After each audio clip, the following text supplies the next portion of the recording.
Another day in, another deck for you guys, and this is one that I said I wanted to bring up and talk about because it's probably the deck I'm playing for Milwaukee, and I really think it has a chance to be the best deck of the format.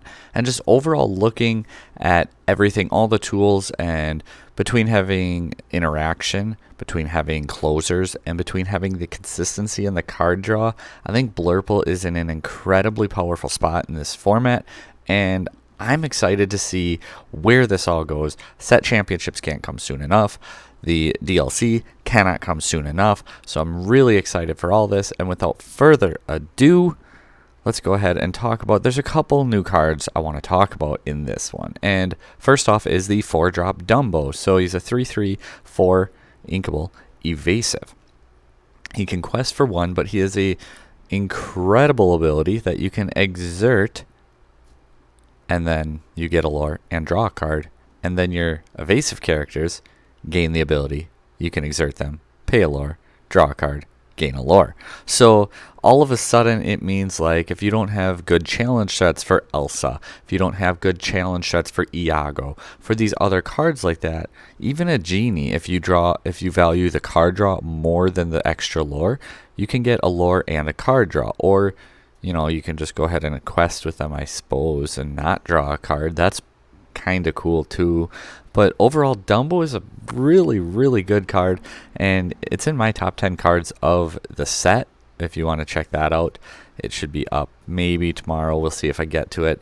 Got a little busy yesterday, so that's why we're bringing a deck profile for you guys today instead of that one, because that's going to be a in-depth Everything Fabled video from winners, losers, best cards, best reprints, worst cards, cards not reprinted, tier list, all that good stuff. And the other new card, you already knew it, is going to be Ursula. She's a 3/4 on 5, quests for 1. She is inkable, but when you play her, you can exert chosen opposing character, and then you can play one of those songs that we're playing in the deck, like Into the Unknown, for free. Keyword being you can, so you don't need the song in your hand to be able to use her to exert something. And another good song that maybe you want to try running is One Jump Ahead. She can go ahead and slap that down for free too, ink off the top of your deck. Never a bad thing. The uninkable count of the deck is a little bbit higher, so I'm opting for no One Jump Ahead, but that is another good card that she pairs with very well. As you ramp on 2, so she's a 5 cost, you play her on 4. So between her and Elsa, all of a sudden we have multiple options to be able to exert your opponent on that turn 4, that 5-drop spot.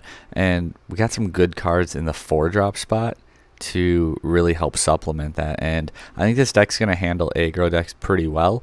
And as far as the slower, grindier back-end decks, I think that this deck arguably has one of the best of those too. So there's really not a whole lot for bad top decks in here. That was a big thing I wanted to do when I was playing and messing with the ratios of the deck, is limit bad top decks. And a couple of them that we can't get around, the 1-drop spot, almost any deck drawing a 1-drop late game is not good. Almost any deck. And then obviously T-Po's not going to be a good card to draw late game. At least like your Sail draws you another card to help you dig for something else. Outside of that though, just about every single card does something, or at least quests for 2 or more. So I think that the deck's in a very, very good spot. I want to highlight a couple interactions here too. You have Anna as a 6-cost card. She's a 3/6, quest for 2.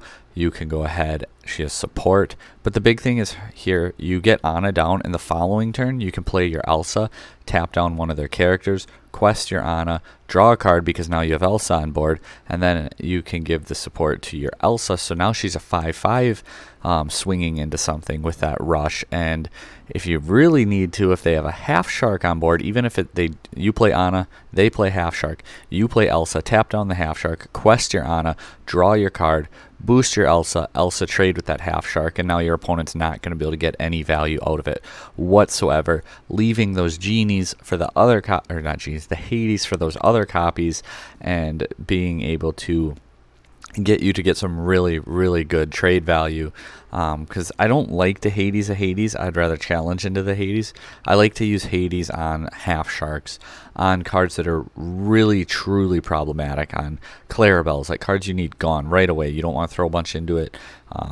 You don't want them to get the value out of it. So Hades on those style of cards is very, very important. Even like a Monstro or something like that in a mirror match, I'd rather Hades a Monstro than Hades another Hades.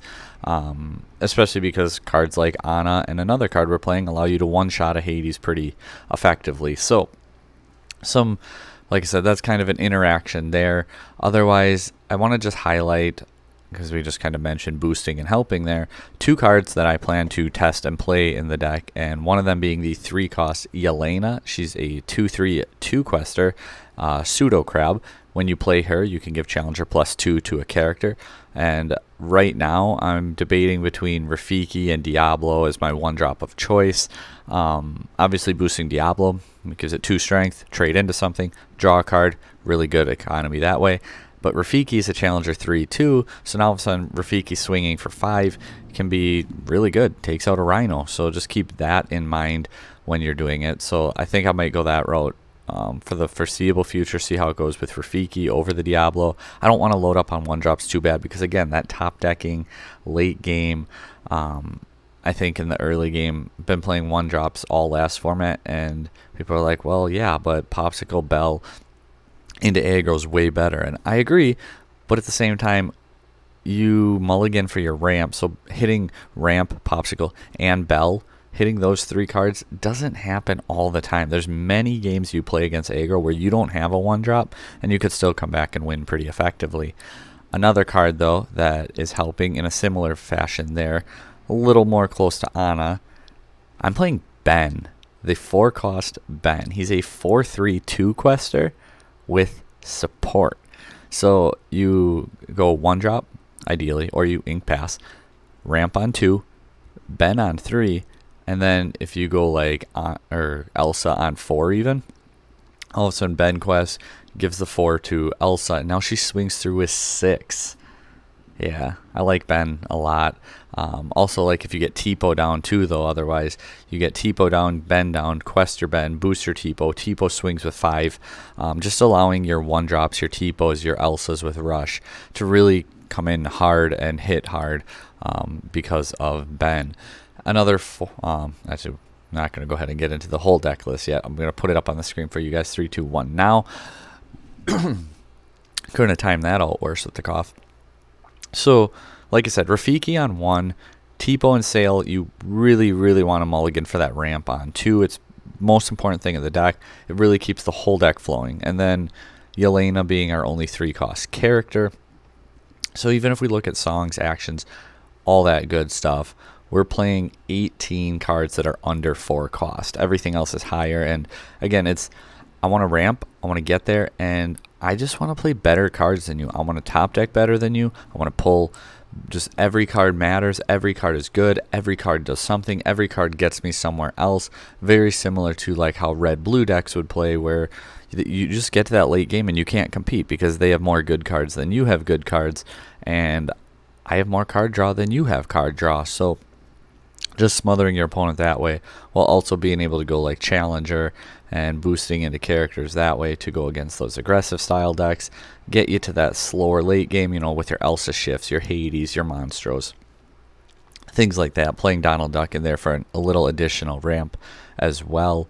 But Yelena, I like her as a 2-quester, and giving the Challenger +2 is pretty nice. We played Fox still, but Fox usually was ink. The crab bouncing or leaving field, more often than not, you got the extra crab boost because you would throw crab into something, crash it, take them both out, crab then boost something else. That was the most effective way to get crab's boost when leaving the field, because you weren't really bouncing it a whole lot. So that hurts losing it. Losing crab hurts so much more than losing Fox. I was about ready to cut Fox anyway. Losing crab hurts though, so Yelena kind of helps fill that role a little bit. Going 3 Dumbo, without playing like Iagos and more evasives. I mean, you got the Genies in there, you got the Elsas in there, you got Dumbos. It's supplemental card draw. It's not like you need that card draw. We got 3 Finders Keepers still, Sail the Azurite Sea draws, you got Anna for potential draws. Like, genie draws. There's other card draw in the deck. Dumbo just allowing that little bit extra draw as on a as needed basis. 4 genie, pretty mandatory. The 3 Ben, definitely a flex spot here. We'll see how it goes, but again, I think it's gonna do pretty good. And he's a 4/3, so they're gonna lose a character throwing him into it. Questing for 2, and that support 4 is just really, really strong. Really was considering playing like Anna Growing Girl deck too, trying to fit her in here somehow, but maybe we'll do that. We'll mess around with a more gimmicky version with a Alice Growing Girl Blurple style deck, and we're going to use Ben and some other things. I mean, she gives challenge or support to your other characters, so you don't really need characters to support, but Ben still has 4 strength, so it's not bad there. But giving support to something like your Scrooge, where, okay, now he can quest, give her that 5. Now she's already up to, what, 6 because she's a 1, or 7 if she's a 2. I think she's a 1. Been a while since I looked at the Growing Girl. But Scrooge. So Scrooge is another 4-cost card, and I like Scrooge a lot because against slower decks, he's a 2-quester, and against faster decks, he's a 5/5 body. So he's a 5/5 body you get down on turn 3. Again, hitting ramp is very important. And say if you can stick Scrooge down on 3, you can trade in and take out anything just about at that point of the game. Especially with no along came Zeus. That is a huge win for this deck, from your genies to your Scrooges to your Bells to all these other powerful characters. No Zeus is very strong for this deck. Also no Cinderella to sing like strength when they slap down multiple 1-drops on 2 or anything like that to slow your tempo. I really think that we're in a good spot. So against like aggressive decks, if you can slap down like Scrooge on 3, slam it into something like especially a Rhino, because you take out the Rhino, you survive the hit, then slap a Bell down, move 3 of those 4 damage to one of their other characters taking it out. You can do a lot with your Scrooge. So I like Scrooge Bell there for that reason. Like I said, you have Elsa, Ursula. It's just 7 more copies of I'm going to exert your cards, especially in that late game. Ursula is pretty good. Not going to lie, she's pretty good. I don't think we need her at 4 simply because that top decking late game. She's nice to top deck late game when you have a board state and you're in a winning position or you're clawing back. But like just straight top decking, game slowed way down, she's not the best card to draw into, but she's not the worst card in the game neither. So we're still gonna play her at 3. 2 Donald Duck, just it's a 2-quester that helps you ramp. So like turn 1 you go to 1 ink, turn 2 you ramp, so you go to 3, then you go to 4, then on 5 you get to ink, play your Donald, so you go to 6 ink on turn 5, on turn 4. So trying to turn like turn 6 Monstro on as consistently as possible versus those aggressive decks if you can. And even if like you don't have a huge hand size, some things is if you can ramp and get Monstro down really early, or as early as possible, like turn 5, 6, and have Finders Keepers in hand, so you slap them down, you rush into something, and then your next turn you can quest for 2 if you need to, and then you play your Finders Keepers, draw 3 more cards you drew for turn, so that's a minimum of 4 cards, and then you just start going full breach mode and readying him and just run through their board after you got that 2 lore for questing. 3 Anna, like her a lot paired with the Elsas. 4 Hades, again, Hades just putting in work. The Clarabelles, Half Sharks, biggest threats there. I know Rhino can be such a threat. So this is a big thing versus Rhino decks versus Amber Steel is it feels like such a threat, and you have Into the Unknown and all these cards. I would rather lose a character or 2 a lot of the time crashing into Rhino than I would giving my opponent 2 free ink because they shifted it. There's going to be scenarios where you have to, but I would rather like play Ursula, tap down the Rhino, play the Into the Unknown for free on like the Daisy, and then slam a couple characters into the Rhino and take it out that way. Just giving them that less ink, because in that early game stage, losing your board, most of your characters aren't incredibly strong at that point anyway. So you have the better high end for that. So don't give your opponent too much ink there. 2 Elsas. I think Elsa's going to make a good place in this format with tapping down singers. Downside being there's some songs out there, but a lot of the songs require that character to sing that song to be able to re-ready themselves. So I do think Elsa's pretty good. Also, turn 5, shift 6, Elsa over Elsa after you rushed the turn before to keep a couple things locked down can be very, very helpful. Like I said, the Monstros there. I like 3 Monstros. I like to see it. I'd see it too early too often, and a lot of time I was seeing 2 copies for whatever reason. So I put 3 in there because it is inkable, and if I see it early, I don't mind inking it, especially if I know I have two more copies still in the deck. Sail the Azurite Sea, Finders Keepers, Into the Unknown.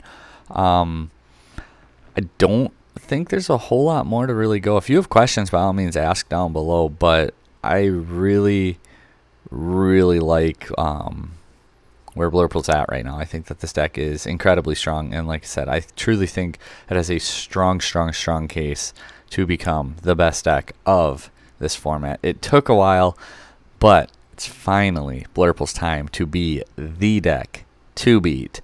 Thank you guys for watching. As always, like, share, subscribe, comment down below.